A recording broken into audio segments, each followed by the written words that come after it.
Okay, so I think what we are going to do is start off with potentially the most, I don't know, what's it called? The most impactful, the most important potentially category of this whole thing, and that is daily trainers. The reason that I say it's most important is because these are the shoes that you spend a majority of your time in. They're the shoes that might be for somebody the only shoe that you buy for your running.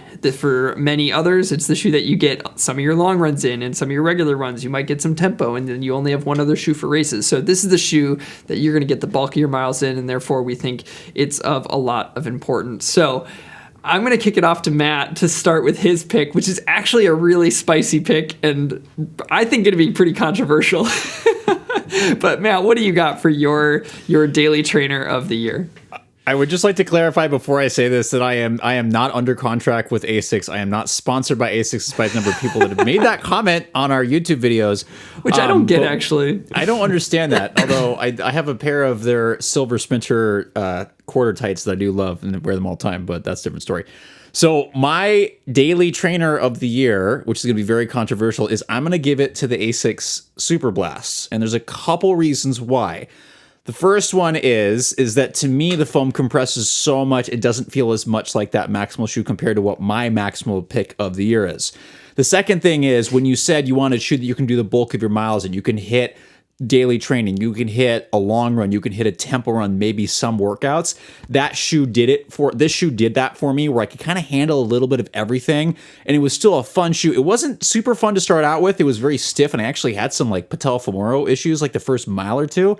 That went away. I get it's controversial. It's $220, but I have like 120 miles on this. This is my left shoe, and there's no wear on the outsole.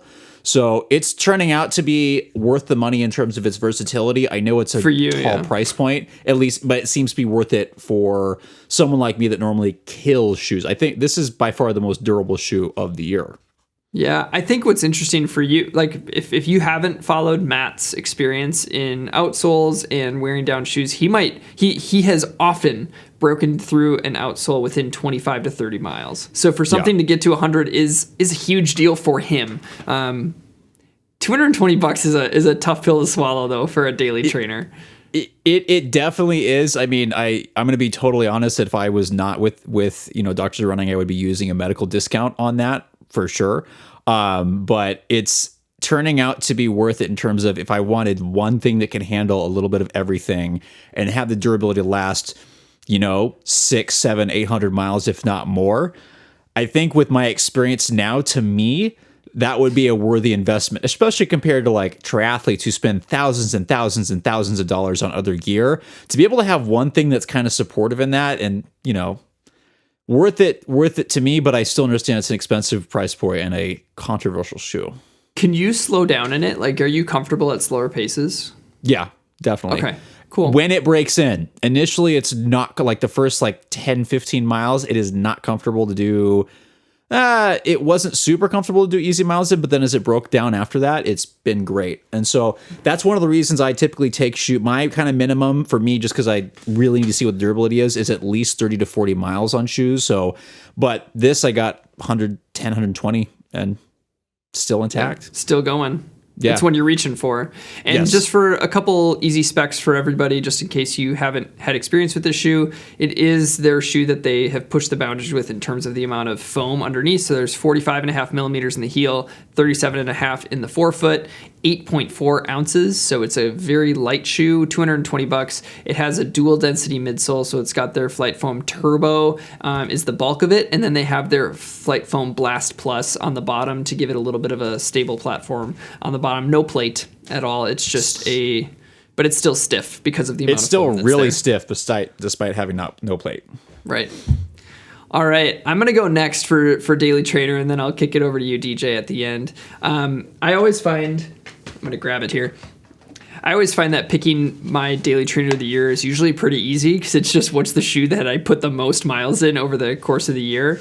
And another part that it was for me this year was what's the shoe that matches me best as I recovered from some foot injuries. So big caveat there. And that doesn't mean that if you've had a foot injury, this is the right shoe for you. But for my situation, it was. I also think that this shoe carries with it some versatility and just a lot of fun but within a pretty simple design of daily trainer, and that is the Novablast 3, also from ASICS. So I guess we have 2 ASICS picks for daily trainer of the year. I know that there's I don't know, I just think that this third iteration has kind of refined everything that came. The first Novablast for me was just really sloppy. The upper didn't fit well. It was really unstable. Version 2 kind of started to tweak it a little bit and change the drop and started to add some stuff. This third version feels super refined. The design of the outsole and kind of this pod through the forefoot, I find this to be one of the most, there's 2 shoes that were the most cushioned forefoot shoes for me this year to run in, where I really felt like I could sense the cushioning in the forefoot, and that was the Novablast was the first one, and then the Cloudmonster was the other one. So I just really appreciated the forefoot cushioning for some of the longer miles, and it also is just soft enough to allow me to slow down and get some easy daily miles in as well.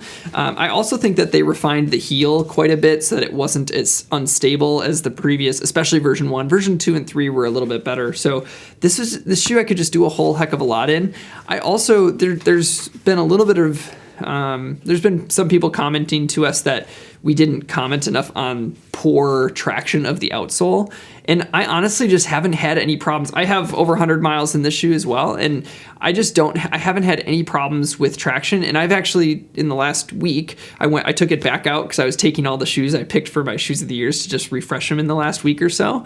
And I took this out in the ice and the snow, and it did just as fine as everything else that I have been doing. So I really just appreciated this shoe in terms of what it did for me in my return to running process. I got a ton of miles in it. I find it fun enough and just simple enough at the same time. I like some simplicity and some flexibility in my daily trainer, and this has kind of that moderate amount of flexibility where it can give you some snap if you want to pick up the pace. Just a couple, again, quick stacks on this one. 38 millimeters in the heel, 30 in the forefoot, so 8 millimeter drop. It is still a lot of stack. It's got some sidewalls on there, and it's their Flight Foam Blast Plus throughout the entire midsole, so just a single density midsole, and it comes in at $140, which I think is a pretty standard price for a daily trainer, and I think this is just one of the more fun ones out there, and I really enjoyed it this year.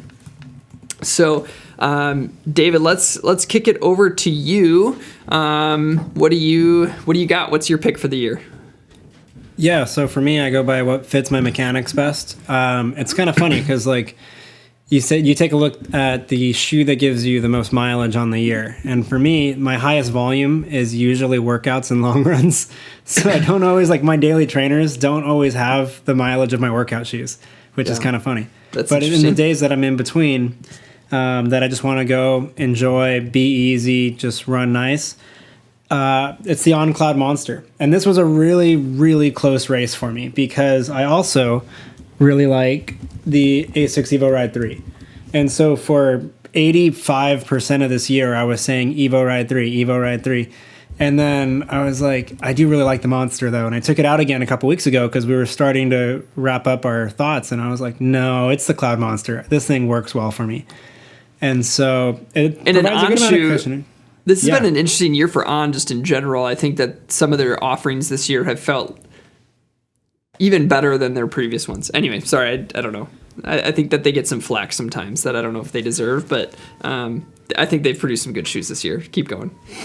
Yeah, and you alluded to this a little bit with the Novablast, which I did feel in the Novablast as well, but like it's relatively high stack. There is that plastic speedboard plate, whatever you want to call it, through there, but there's still flexibility. Like it's rigid, but it's not so much so that I feel like I'm rolling off. I get to still use my natural mechanics coming off of it.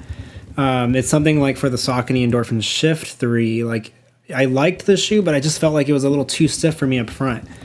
Whereas something like this just worked well. So it was like more of a balanced rocker, not quite as dramatic. I could still use my natural mechanics. I feel the same way about the Evo Ride 3. Evo Ride 3 is a little bit lighter, a little bit lower to the ground, firmer, snappier, kind of more nimble, you know, but as far as like, it depends on the day what I want. But for the most part, like I do end up reaching for the Cloudmonster. Yeah. Oh, and then it's also like 9.7 ounces. It is a little bit more pricey, than the other shoes that we were talking about. This one's 170. Well, Superblast is 220, but we got a low, medium, high. We got- like we got a low, regular, medium, high, high, extra yeah. high. but Stacks, I mean, to my knowledge, I believe it's 33 in the heel, 27 in the forefoot. So we have a 6mm drop. So it's on the higher-ish end of Stacks. Now there's so many offerings that are above 35. It's kind of like it's in the middle, but it provides good balanced cushioning. It's not super soft. It's not super firm. It's kind of like right in the middle, balanced ride. And that's what I like about it. There's nothing like overly special per se. It's just a nice shoe that works to my mechanics that I feel good in. And I can still turn over a little bit as well, which is nice. Yeah, I think what's surprising is even with the weight where it's at, you've talked about some of the workouts you've been able to do in the shoe and some of the paces you've been able to hit. That was close on the list for me. That was in my top 3 for daily trainers too. So it's another nice shoe. So there you got that. That's our 3 picks. I should say we're planning to have Andrea, who's been another huge tester for us this year. She's planning to release a mini episode, just her walking through some of her picks. So you'll get hers as well.